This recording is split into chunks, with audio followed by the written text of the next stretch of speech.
Ever notice how a squabble between neighbors can suddenly turn your own backyard into a bit of a no man's land? That's kind of what it feels like being Canada right now, stuck between the heavyweight bout that's been brewing between the US and China. It's not just about trade deals and tariffs, eh? It's about global power, technological dominance, and a whole lot of geopolitical chess being played on a board where we're one of the pawns. Think about it. We've always prided ourselves on being that polite, reasonable nation, the one that plays by the rules, respects international law, and tries to get along with everyone. But what happens when the two biggest kids on the block decide the rules don't matter anymore?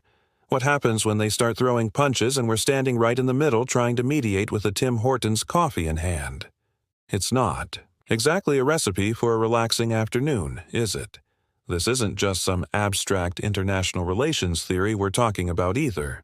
This has real-world consequences for Canadians, from the price of groceries at the local superstore to the security of our 5G network.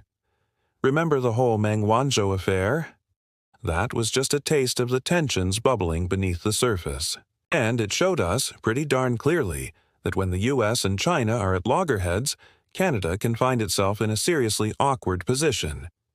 Now, some folks might say we should just pick a side, huddle up with our American cousins, and hope for the best. Others might argue that we should try to stay neutral, play both sides, and see if we can come out on top.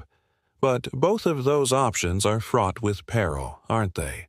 The US is our biggest trading partner, no question, but China is a rising economic superpower with a massive appetite for Canadian resources. Alienating either one could have serious repercussions for our economy and our place in the world. So, what's a Canada to do? How do we navigate this increasingly complex and dangerous landscape without getting caught in the crossfire? How do we protect our interests, uphold our values, and maintain our sovereignty in a world where the old certainties are crumbling and the new order is still taking shape? That's the question we're going to be grappling with, trying to untangle the threads of this geopolitical web and figure out what it all means for us, here in the Great White North. It's a tough nut to crack, for sure, but it's a conversation we need to have and have now before things get even messier. So, where did this whole schmozzle between the Americans and the Chinese even start, hey? It's not like they woke up one morning and decided to have a Donnybrook. It's been brewing for years, like a good pot of maple-infused coffee left simmering on the back burner.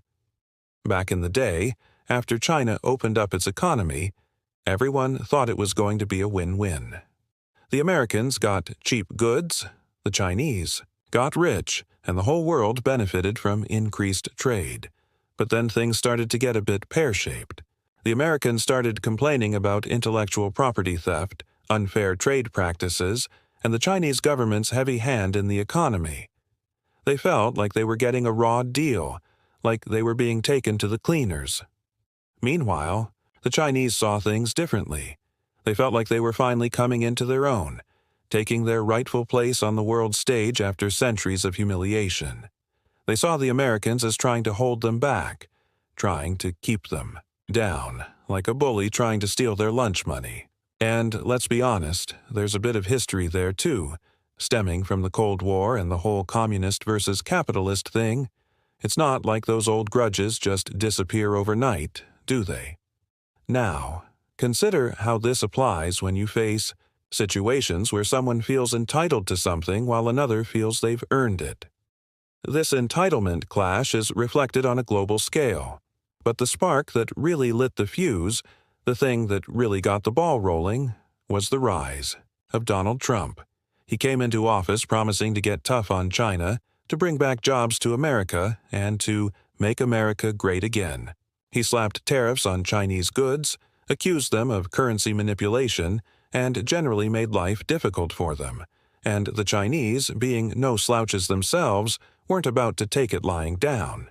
They retaliated with their own tariffs, and the trade war was officially on. But it's not just about trade, mind you. There's also the whole issue of technology. China is rapidly developing its own advanced technologies, like 5G, artificial intelligence, and quantum computing. and the Americans are worried that China could use these technologies to spy on them, to steal their secrets, and to gain a strategic advantage. That's why they've been trying to block Huawei, the Chinese telecom giant, from building 5G networks in the West. It's all about power, control, and who gets to call the shots in the 21st century. It's a real barn burner, eh? Right then, let's chew over what we've got so far, eh? It's like we've been paddling up the creek, dodging rocks, and trying to keep our canoe from tipping over. We've seen how this whole US-China kerfuffle isn't just about dollars and cents, or even just about who's got the fanciest gadgets. It's about something deeper, something that touches on how the world's going to be run, and who gets to write the rules of the game. And that, my friends, is where things get a bit hairy for us Canucks. We're not exactly sitting at the head of the table when these decisions are being made, are we? More like we're trying to peek over the shoulders of the big shots, hoping to catch a glimpse of the game plan. It's a bit like being at a hockey game where you're stuck behind a giant fella with a toque the size of a small car. You know the action's happening, but you can't quite see what's going on. Reflecting on this journey so far, it's clear that we can't just sit back and hope for the best. We've got to be proactive, got to be smart, and got to be ready to navigate some seriously choppy waters. It's like trying to drive a Zamboni on a frozen lake in the middle of a blizzard. You need a steady hand, a good sense of direction, and a whole lot of faith that you're not going to end up in a snowdrift. Now, some folks might be tempted to throw their hands up and say, "What's the use? We're just a little country. What can we do?" But that's not the Canadian way, is it? We've always been a resourceful bunch, a nation of innovators and problem solvers. We've built railways across mountains, we've explored the Arctic, and we've even managed to make poutine a national dish. If we can do all that, surely we can figure out how to navigate this geopolitical mess.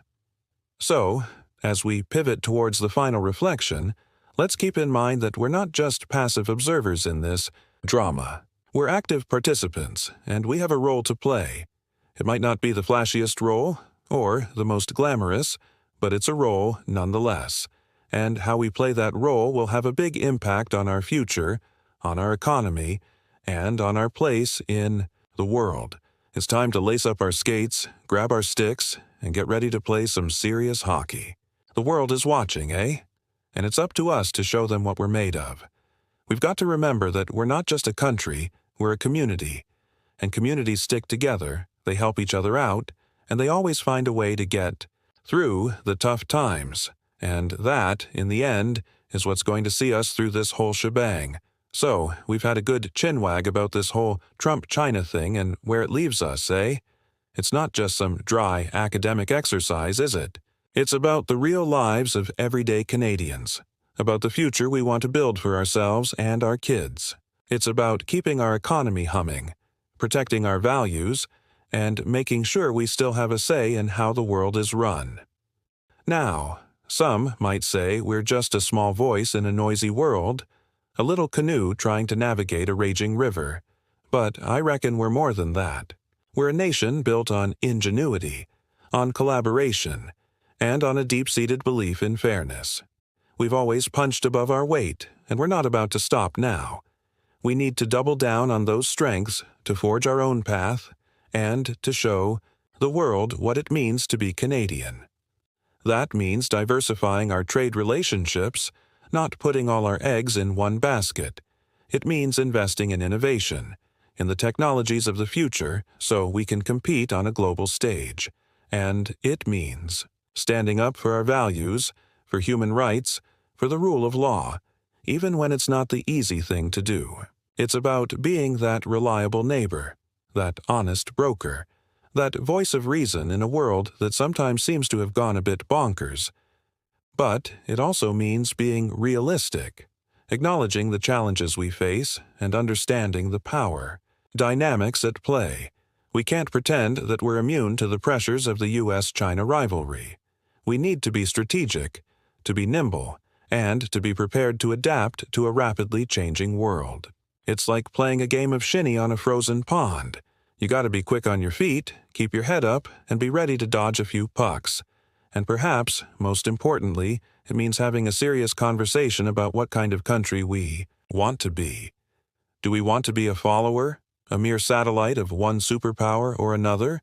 Or do we want to be a leader, a nation that charts its own course, that stands for something, that makes a real difference in the world? That's the question we need to be asking ourselves, and the answer will shape our future for generations to come. This isn't just about politics or economics, eh?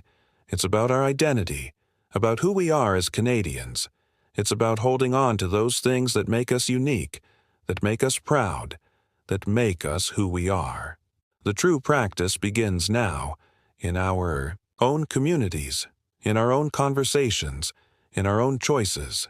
It's up to us to define our place in this new world order, to show the world what Canada is made of, and to build a future that is both prosperous and just.